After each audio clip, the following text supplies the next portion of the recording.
I am Fleet Overwatch Veskar of the 3rd Compact Armada. I have commanded Starfleets for 211 cycles. In that time, I have seen many things happen to the empires around me. I have seen a homeworld fall silent forever, its last message nothing but broken static on an old channel. I know what silence sounds like when it means an ending. This was not that kind of silence. This was something else, and it frightened me more. The humans of the Sol Compact were, by every measure my people used to judge a civilization, extremely loud. Their networks were never quiet. Trade messages, greetings, music, small jokes between ships, updates about nothing important at all. It all moved constantly across their channels. Our analysts used to complain about it. They called it noise pollution. I always thought of it differently. A species that talks this much, I believed, has nothing to hide. Silence is what you use when you are planning something. Noise is what you use when you are simply living your life. Then, at 0347 Fleet Standard Time, the noise stopped. It did not fade slowly. It did not break apart the way a signal does when equipment fails. It stopped completely, all at once, across every human channel, every relay station, and every one of their 11,000 registered ships. The stop happened within the same 4 seconds. My comm officer, a calm and steady officer named Doss, actually stood up from her console. In 20 cycles of service, she had never done that without being ordered to. "Overwatch," she said. "They are not transmitting. None of them." At first, I did not believe her. I ordered a full sweep of every channel we had access to. Then I ordered a second sweep, just to be sure. I contacted every listening post we had near human territory, including several quiet monitoring stations we had placed along their border years ago. If the humans knew these stations existed, they had never said a word about it, which now felt like something I should have paid closer attention to. Every report came back the same. Nothing. Not a single signal. Not even the low, steady hum that every human ship reactor naturally gives off, a hum so common that other species can usually detect it from several systems away, because humans have never bothered to shield their reactors properly. That hum was gone too. I need to explain why this mattered so much to those of us who had studied humans for years. Humans do not go quiet. Our researchers say it is almost uncomfortable for them, biologically and emotionally, to stay silent for long. Long before they ever met another species, their old nations built machines, whose only purpose was to send signals into empty space, just in case someone out there might be listening. When we first made contact with them, before any treaty was signed, before any formal greeting was exchanged, the very first thing they sent us was music. No one asked them to do that, they simply could not help themselves.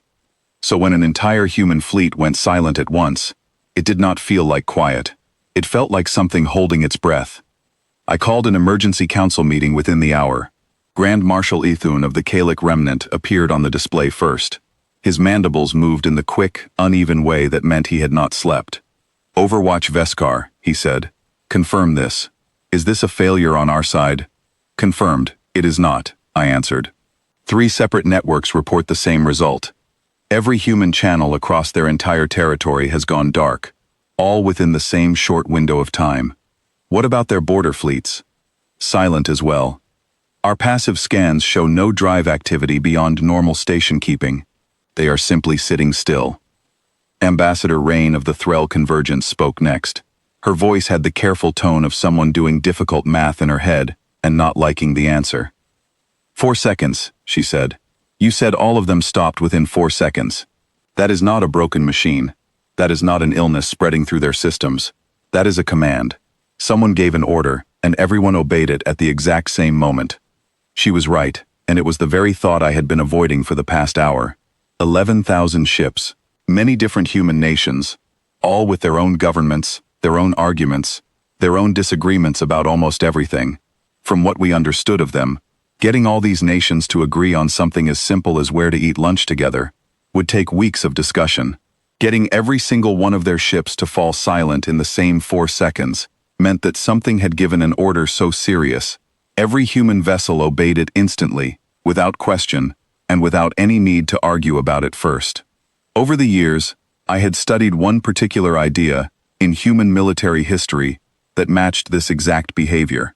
It was an old term from their early ocean navies, long before they had ships that could travel between stars. The term was silent running.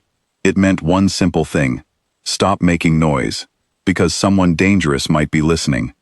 They believe someone is listening to them, I said slowly. Someone they do not want to be heard by. The room grew quiet, and that quiet matched the very silence we were trying to understand.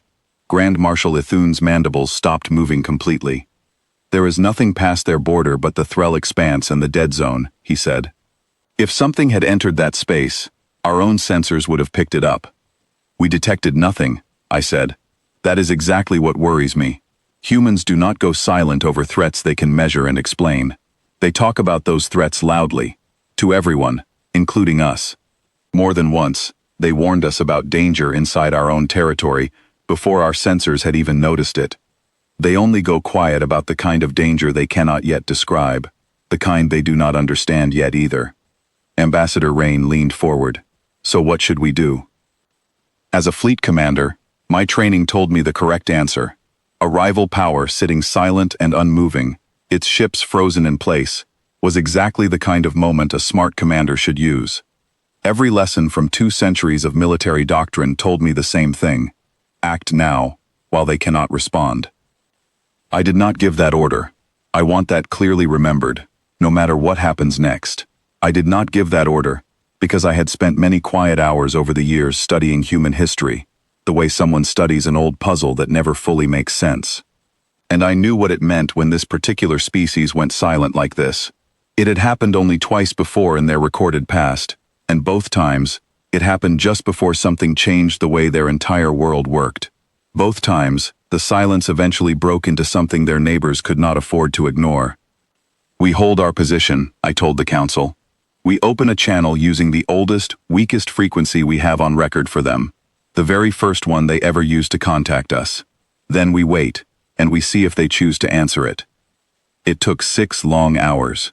6 hours of our fleet sitting quietly at the edge of human space, watching 11,000 silent ships that did not move, did not shift orbit, did not do anything at all, while 3 different fleet commands argued over whether this stillness meant patience or an ambush waiting to happen. Then, on that old frequency, a single human voice came through. It spoke in the calm, careful tone their diplomats use when they have decided to be completely honest instead of simply polite. Compact Fleet, this is Sol Defense Coordination. We apologize for the silence. We picked up a signal near the dead zone that did not match anything in our records, and it was not sending anything out. It was only listening. We did not want to give it any reason to keep listening until we understood what it was. I remember the exact stillness that filled my own bridge as those words were translated. It was not relief. It was something colder and more thoughtful than relief. We still do not fully understand what it was, the voice continued.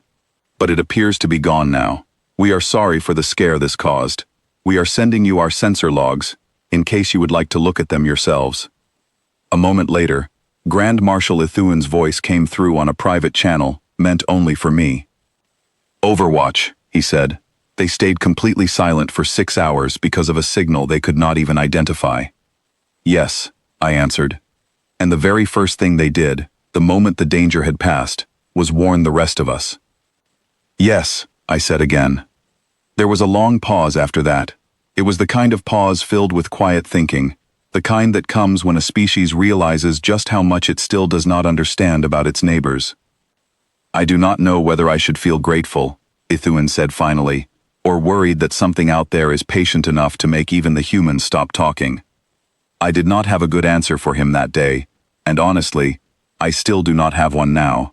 But since that moment, I have ordered every listening post along the edge of the dead zone to be doubled in number, and these days, I sleep with one part of my attention always turned toward human frequencies. I have learned something important after all these years of studying them. The day humans finally have nothing left to say is the day the rest of us should be listening the hardest. Looking back now, months after that strange, quiet day, I think about it often. Not because anything terrible followed it, but because of what it taught me about a species we had spent years trying to understand.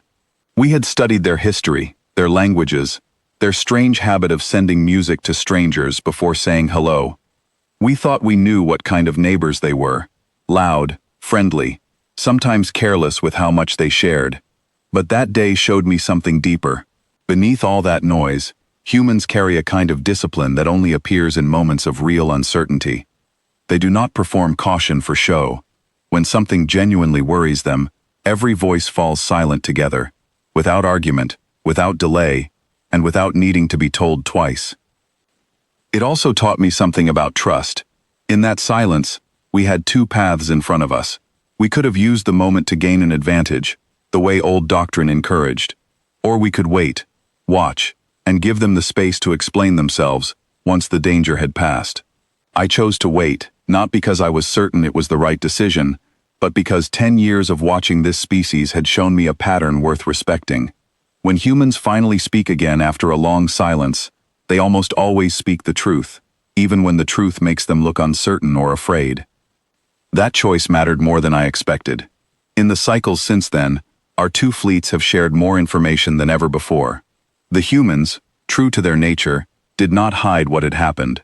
They shared every log, every strange reading, every uncertain theory their scientists had about the signal from the dead zone. They did not pretend to have all the answers. They simply told us what they knew, and admitted, openly, what they did not. I have come to respect that kind of honesty. It is rare among the many species I have worked with across my long career. Others hide their strength behind quiet politeness. Humans, it seems, do neither. When they are afraid, they go quiet. When they are safe again, they tell you exactly why they were afraid in the first place. So now, whenever I brief new officers joining my fleet, I tell them this story. I tell them about the 4 seconds of silence that spread across an entire human civilization, faster than any order I have ever seen followed. I tell them about the 6 hours of stillness that followed, and the single, calm voice that finally broke it. And I tell them what I believe is the most important lesson of all. Silence, for most species, can mean many different things. It can mean fear, it can mean weakness, it can mean an ending. But for humans, silence means something else entirely. It means they have noticed something worth taking seriously. It means they are paying close attention, even when no one else has noticed anything wrong yet. And it means that somewhere, quietly and carefully, they are working to keep everyone else safe, including neighbors like us, long before we even understand there was ever a reason to worry. That is why, even now, I keep listening, not because I expect danger every time the humans go quiet, but because I have learned, through direct experience, that their silence is never empty. It always means something, and I would rather be ready and wrong than unprepared and surprised, especially when it comes to a species who once went silent together, all at once, simply to protect the rest of us from a threat none of us had even seen yet.